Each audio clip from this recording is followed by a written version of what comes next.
Ana Bolena era irresistível.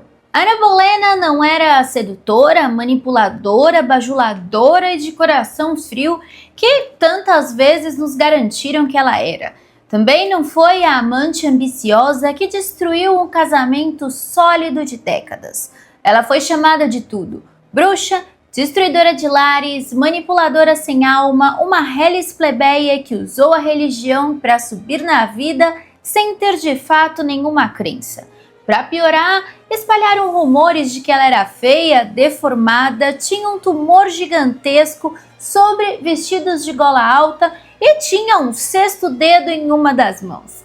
Oi, coroados e curiosos, eu sou a Steph e hoje a gente vai falar sobre a minha rainha preferida, Ana Bolena. Se você é novo por aqui, já pega seu café porque essa história é longa, mas vale cada detalhe. Eu estudei mais de 15 anos sobre ela, então se prepara porque essa viagem no tempo vai ser cheia de reviravoltas, dramas e péssimas escolhas políticas. Mas antes de começar, eu preciso deixar algo bem claro. Isso não é uma história de amor. Histórias de amor não terminam com decapitação. Provavelmente você conhece então alguém ou já foi difamada por ser carismática demais. No caso da Ana, isso chega a ser cômico. Não há um fiapo de evidência que ela tenha tido qualquer homem além de seu marido. Sim, ela tinha charme, sabia flertar e jogava bem o jogo da corte. Mas daí ser uma pecadora desenfreada? E sobre Henrique? Bom, ele já estava há tempos procurando um pretexto para se livrar da Catarina de Aragão. O homem se corroía por não ter um herdeiro homem e precisava encontrar alguém ou algo para culpar. A Ana foi só a faísca que incendiou um barril de pólvora que estava prestes a explodir. Se não fosse ela, qualquer outra teria servido. E sobre sua inteligência? Somos sempre subestimadas e contestam tudo o que fazemos. A mulher tem que provar 2 vezes mais do que um homem. E no caso da Ana, então, nem se fala. Então, bora colocar os pingos nos is. Primeiro, ela não só levava a religião a sério, como também era praticamente uma influencer da reforma da Igreja Católica. E não, ela não era protestante como as pessoas falam. Ela só queria que a Igreja Católica fosse menos corrupta. E você sabe, bater de frente com a igreja naquela época não era para qualquer um. Se sua devoção fosse só teatro, ela jamais teria arriscado se indispor com Henrique. Um rei que oscilava entre ser romântico apaixonado e um carrasco impiedoso. E diga-se de passagem, bem mais conservador do que gostava de admitir. Agora, sobre aquele papo de que ela tinha um tumor no pescoço, pura lorota. As damas da corte viviam desfilando com vestidos decotados.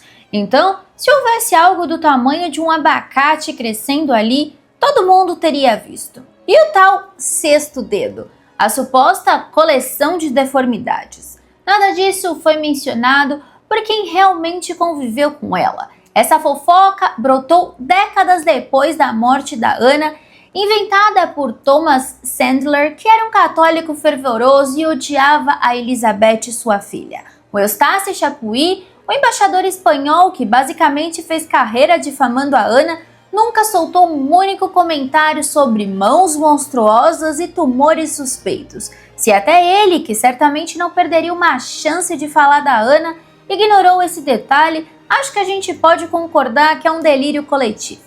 E também tem o boato dela ter usado amarelo na morte da Catarina. Primeiro, ela estava grávida, estava em outro palácio e até o Chapuis diz que o Henrique e a pequena Elizabeth foram de amarelo na missa. Você acha que ele deixaria de falar da Ana? Enfim, e é por isso que séculos depois ela ainda nos fascina. Ana Bolena foi perseguida, tentou resistir, percebeu que não tinha como escapar e fez tudo o que uma grande estrategista faria. Virou o jogo, mas no final foi traída e destruída. Mas ela fez o que os homens inseguros tentaram fazer contrário. Ela ficou na história. E 500 anos depois, estamos aqui falando dela. Quem venceu, não é mesmo? Enfim, vamos começar do começo. Se tem uma coisa que precisa ser deixada bem clara, é que Ana Bolena nasceu em uma família rica, influente e ambiciosa, com laços diretos com a nobreza. Seu pai, Thomas Bolena, era um diplomata brilhante, poliglota e extremamente bem relacionado na corte de Henrique VII e Henrique VIII. Sua mãe, Elizabeth Howard, pertencia a uma das famílias mais poderosas da Inglaterra, os Howard, descendentes diretos lá do rei Eduardo I da Idade Média. Ou seja, a Ana não era só uma garota qualquer que apareceu do nada na corte Tudor. Ela já nasceu no centro do jogo político. Os Bolena tiveram pelo menos 5 filhos conhecidos, mas apenas 3 chegaram à idade adulta. A Maria Bolena, que nasceu por volta de 1498 ou 1500, Ana Bolena, que nasceu entre 1501 a 1507, e o Jorge Bolena, o irmão mais novo, que nasceu entre 1503 a 1508. Houve ainda outros 2 filhos mais velhos, Thomas e Henrique, que morreram jovens. É claro que o objetivo do Thomas Bolena e da Elizabeth Howard sempre foi posicionar seus filhos na corte e garantir que os Bolena subissem na hierarquia do reino. E foi exatamente isso que o Thomas fez. O Thomas Bolena não era só um cortesão qualquer. Ele era um estrategista nato, extremamente habilidoso em diplomacia e nas intrigas da corte. Seu avô, Geoffrey Bolena, tinha começado a vida como aprendiz de chapeleiro, mas ascendeu socialmente até se tornar prefeito de Londres e comprar terras. Seu filho, William Bolena, aumentou a fortuna da família através de casamentos vantajosos. Mas o Thomas queria mais. Ele sabia que, para realmente colocar os Bolena no topo, ele precisava de alianças poderosas. E aí ele se casou com Elizabeth Howard, unindo a riqueza dos Bolena ao prestígio dos Howard. Esse casamento foi um grande negócio para os dois lados. Bolena ganhavam status e conexões. Os Howard tinham acesso à fortuna e influência crescente dos Bolena. E aí eles colheram os frutos dessa aliança. O Thomas se tornou um dos embaixadores mais importantes da Inglaterra, sendo enviado para negociar acordos na França e nos Países Baixos. Sua inteligência e influência no francês o tornaram essencial para o rei. Mas o que realmente mudou o destino da família foi onde o Thomas decidiu colocar seus filhos. Ana Bolena teve uma educação refinada, bem ao estilo da nobreza, estudando ao lado de seus irmãos.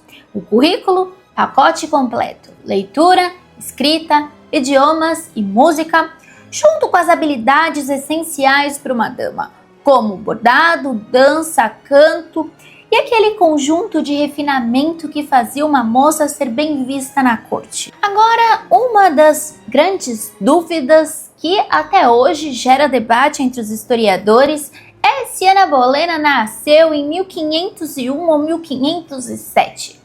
Muitos defendem que ela nasceu em 1507, mas essa teoria não faz sentido. Se a Ana tivesse nascido em 1507, isso significaria que ela foi enviada para a corte da Margaret da Áustria com 6 anos. Convenhamos, nem na Idade Média, que foi um pouquinho antes, alguém achava uma boa ideia mandar uma criança de 6 anos para uma corte estrangeira sozinha. Além disso, quando a Ana estava na corte da Margaret, ela escreveu uma carta para o pai, em francês. A escrita era sofisticada demais para uma criança de 6 anos e já demonstrava conhecimento de etiqueta e política. Ou seja, a hipótese mais aceita é que ela nasceu em 1501. Mas como a história adora um mistério, essa polêmica continua até hoje. Ela provavelmente nasceu em Berkeley Hall, Norfolk, por volta de 1501. Mas a sua infância foi no castelo de Hever, em Kent, que era um lugar estratégico já que ele ficava perto de Londres, facilitando o acesso à corte e à influência e cultura. Agora que a gente conhece sua origem, a grande questão é: como essa garota criada em um castelo no interior da Inglaterra acabou conquistando a atenção do rei mais poderoso da época? A verdade é que, muito antes de Henrique VIII sequer notar a sua existência, a Ana já era uma mulher completamente diferente das inglesas da época. Isso porque ela passou quase uma década vivendo e aprendendo nos grandes centros políticos e culturais da Europa. O primeiro destino da Ana, fora da Inglaterra, foi a corte da Margaret da Áustria, como eu disse, em Mechelen, nos Países Baixos. A Margaret não era qualquer governante. Ela era filha do imperador do Sacro Império Romano Germânico, Maximiliano I, e foi regente dos Países Baixos e transformou sua corte em um dos centros intelectuais mais sofisticados da época. E foi lá que a Ana aprendeu muito. Mas calma, por que o Thomas enviou a Ana e não a Maria, que era mais velha? Ana era muito mais esperta, mais curiosa e, digamos, a mais treinável para os jogos de poder. E o Sir Thomas sabia que ela tiraria muito mais proveito dessa oportunidade. Além disso, a Margaret não aceitava qualquer uma em sua corte, e o fato de ter recebido a Ana era um verdadeiro selo de prestígio. A Margaret não apenas ensinava etiqueta e refinamento, mas também mantinha um controle rígido sobre a educação das suas pupilas. Era uma experiência intensa, um verdadeiro laboratório para a elite. A Ana passou pouco mais de um ano ali, absorvendo cada detalhe desse mundo sofisticado. E foi essa vivência que moldaria o seu jeito de pensar, agir e, claro, conquistar o próprio destino. Ela teve contato direto com a alta política europeia, estudou latim, francês e se aprofundou na diplomacia e nas artes. Aliás, a Margaret gostou tanto da Ana que chegou a escrever para o Thomas Bolena dizendo que achava sua filha encantadora e inteligente para sua idade, e que estava em dívida por tê-la em sua corte. Embora tenha sido amplamente reconhecido que a educação francesa posterior da Ana foi responsável pelo sistema de crenças mais radical que a levaria ao longo da vida, o impacto que teria tido esse primeiro ano no estrangeiro da corte imperial dos Habsburgo é muitas vezes esquecido. Mas só de olhar para as obras que a Margaret da Áustria promoveu na biblioteca da corte, a gente consegue ver os interesses intelectuais, religiosos e culturais que a Ana foi exposta desde nova.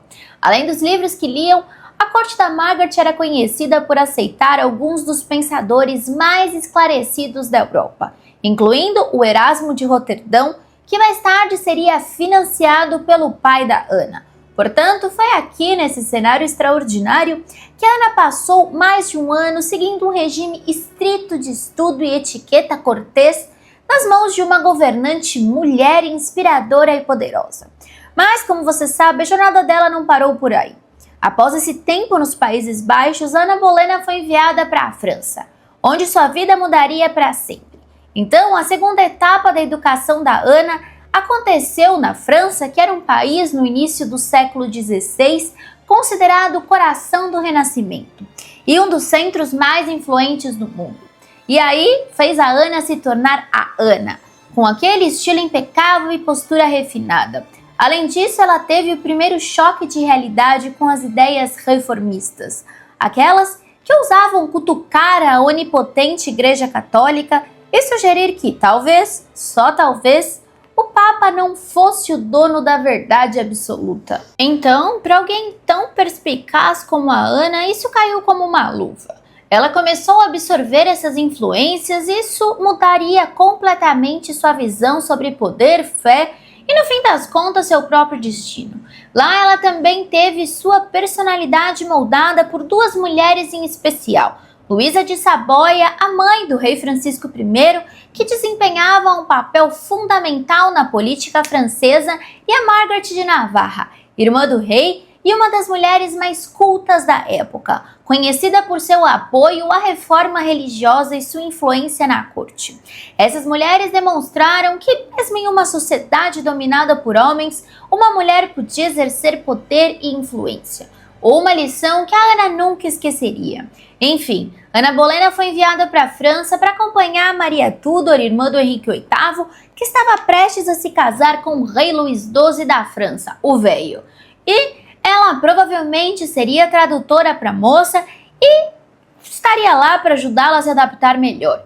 Mas esse casamento durou pouquíssimo tempo. O Luís XII já era idoso e morreu apenas alguns meses depois, fazendo com que a Maria Tudor voltasse para a Inglaterra. E a Ana ficou na França. Inclusive, se você quiser saber mais sobre a Maria Tudor, irmã do Henrique, a gente tem um vídeo aqui na playlist Tudor. Enfim, aí foi nesse ambiente que a Ana realmente floresceu. A corte francesa era sofisticada, vibrante e repleta de intelectuais. Era um espaço onde mulheres como a Margaret, irmã do Francisco I, tinham um papel fundamental. Ela foi conhecida, então, como eu já comentei, por ser inteligente e ser a grande apoiadora da reforma protestante. Além disso, como a Ana falava francês fluentemente, ela ajudava como intérprete para as diversas missões inglesas que visitavam a França, inclusive uma liderada pelo próprio pai. Agora, antes de continuar, vamos desmentir um dos maiores mitos sobre a Ana. Dizem que ela aprendeu as artes da sedução na França. Isso é um exagero. Quando o rei Luís XII da França morreu, a Ana e a Maria Bolena foram colocadas em quarentena por 40 dias para garantir que a ex-rainha Maria Tudor não estivesse grávida. Depois disso, a Maria foi embora, a Bolena e também a Tudor, e a Ana ficou para servir a rainha Claude, que tinha saúde frágil, ficava grávida constantemente e tinha uma vida reservada. Ou seja, enquanto a corte do Francisco I era conhecida por escândalos e depravação, a corte da rainha Claude, que era com quem a Ana estava, era mais isolada.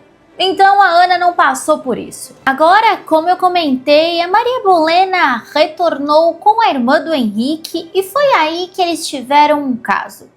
E quando a Ana voltou, esse caso já tinha terminado. Como eu falei no vídeo de ontem, aquele filme A Outra é um desserviço.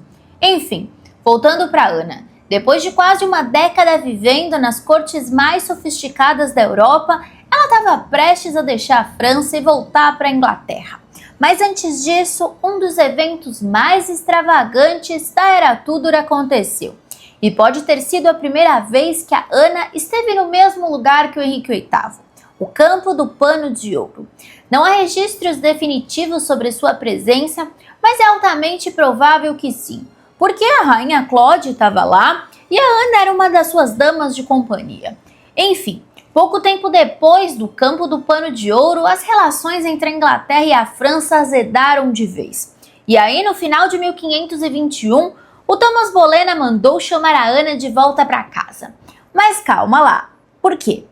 Bom, primeiro porque o clima entre a França e a Inglaterra já não era o mesmo, como eu comentei. O rei Francisco I e o Henrique VIII tinham virado inimigos declarados. Mas o que realmente motivou o retorno da Ana foi um casamento arranjado, claro. Thomas Bolena e o Conde de Ormonde, chefe da poderosa família Butler, estavam disputando terras e títulos na Irlanda. O título de Conde de Ormonde pertencia à linhagem de Thomas Butler, mas o Thomas Bolena também tinha direito a reivindicá-lo porque sua mãe era uma Butler.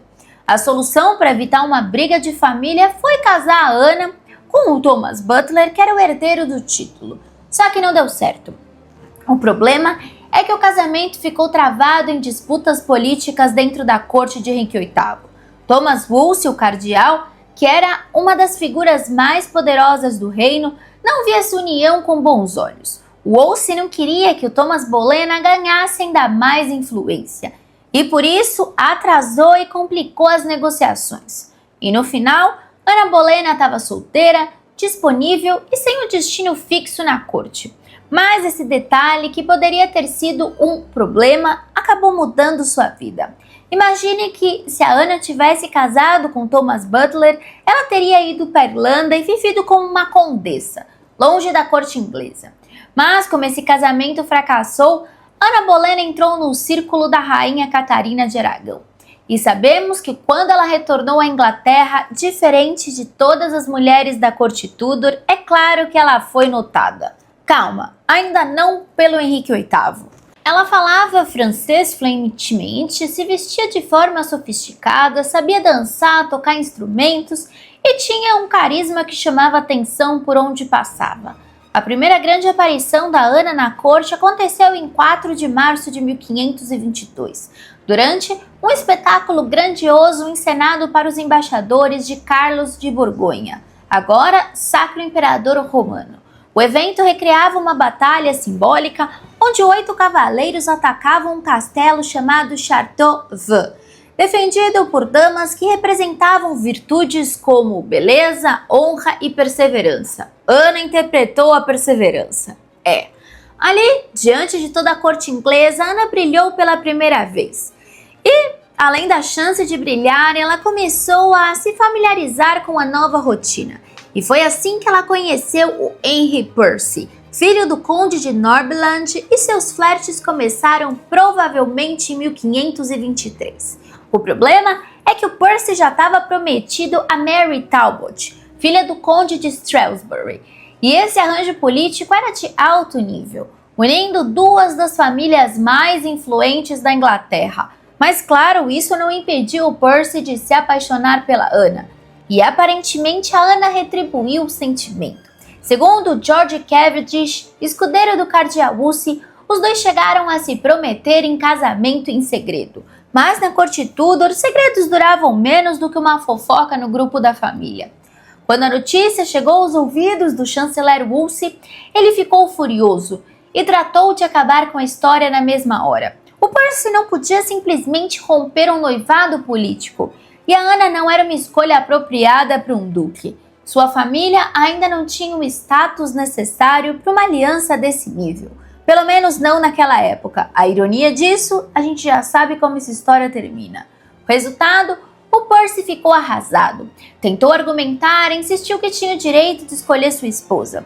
Seu pai não se importou com nenhum argumento dele e simplesmente o mandou para o norte, no condado de Northumberland, que era deles, e fim de romance. A Ana, por sua vez, foi afastada da corte e enviada para a propriedade da família, o castelo de Hever, ainda naquele ano de 1523. E foi nesse período que ela reacendeu uma amizade de muitos anos com Thomas White, poeta, cortesão e amigo próximo da família Bolena. O problema era que o White já era casado, mas aparentemente isso não o impediu de se encantar por Ana. Seus poemas dessa época são praticamente uma carta de amor aberta para ela. Ele a descreve como um servo difícil de capturar e diz que a Vênus não é loira e sim morena, sugerindo que a Ana, então, não era tão facilmente conquistada quanto os homens da corte gostariam. Se houve algo entre eles, além de amizade, ninguém sabe. Enfim, aí no Natal de 1524 ou no início de 1525, Ana Bolena recebeu um chamado para voltar à corte e voltar a ser dama de companhia da Catarina. Mas dessa vez ela não era mais a mesma jovem ingênua que tinha saído dali. Isso, claro, acabou chamando a atenção do único homem da corte que não aceitava ser ignorado, o rei. Com Catarina de Aragão envelhecendo e sem poder ter mais filhos, o Henrique VIII já estava desde 1520 procurando uma nova esposa no exterior. A corte estava cheia de mulheres bonitas, mas nenhuma delas era como Ana Bolena.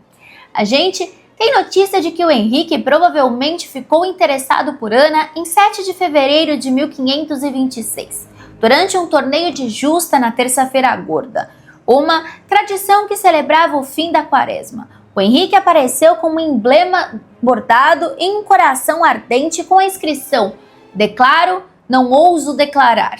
Para os observadores atentos da corte, a mensagem era: o rei estava apaixonado, mas não ia declarar seus sentimentos publicamente. Mas a maioria dos historiadores acreditam que ele notou a presença da Ana nem 1525, mas ficou em off. E claro que no início, o Henrique via Ana apenas como uma substituta mais interessante para Maria Bolena, com quem ele tinha tido um caso anos antes. Só que a Ana não queria ser a próxima da lista. Então, quando o Henrique começou a pressioná-la, ela fugiu para o seu palácio em Hever, esperando que ele esquecesse dela. Mas há um detalhe importante aqui. Ana não estava recusando o Henrique porque era difícil, queria manipulá-lo, como algumas versões da história gostam de insinuar. A questão era bem mais simples. Ela não queria ser uma amante real. Ana queria mais que isso. E a gente não está falando do trono porque nunca tinha acontecido na história da Inglaterra um rei descartar a esposa por outra. Então, quando ele começou a pressioná-la para levar o relacionamento para um nível mais físico, como eu comentei, ela fugiu. Se Ana Bolena fosse a vilã manipuladora e inescrupulosa que alguns gostam de retratar, talvez isso não fosse um problema para ela, ele ser casado. Mas a Ana da vida real deve ter achado essa ideia um tanto desconfortável. Inclusive, a Ana já tinha recusado White justamente porque ele tinha esposa, né? E também tem outra coisa. O Henrique VIII era contra tudo que a Ana Bolena defendia religiosamente. Porque enquanto a Ana se interessava pela reforma protestante, o Henrique VIII se via como um grande catolicista, defensor do tradicionalismo. E o que prova isso? Bom, em 1520, o Martinho Lutero publicou O Cativeiro Babilônico da Igreja, uma obra extremamente crítica à Igreja Católica. E a resposta do Henrique? Ele escreveu um tratado inteiro refutando Lutero, algo que lhe rendeu do Papa o título de defensor da fé. Então, quando o Henrique recebeu oficialmente esse título em 1522, a corte celebrou com entusiasmo. Mas a Ana, como uma grande simpatizante das novas ideias religiosas, ela deve ter achado a posição do Henrique ignorante e opressiva. Então, agora também ficou claro porque se tornar amante desse homem não era nada atraente para ela. E aí, foi nesse momento que a história começa a pegar fogo. Henrique VIII não queria apenas a Ana. Ele não podia suportar a ideia de que ela o rejeitava.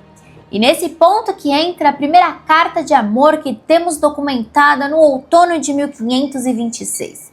E um detalhe, Henrique VIII odiava escrever cartas, mas a Ana foi embora e de repente ele viu que não tinha outra escolha.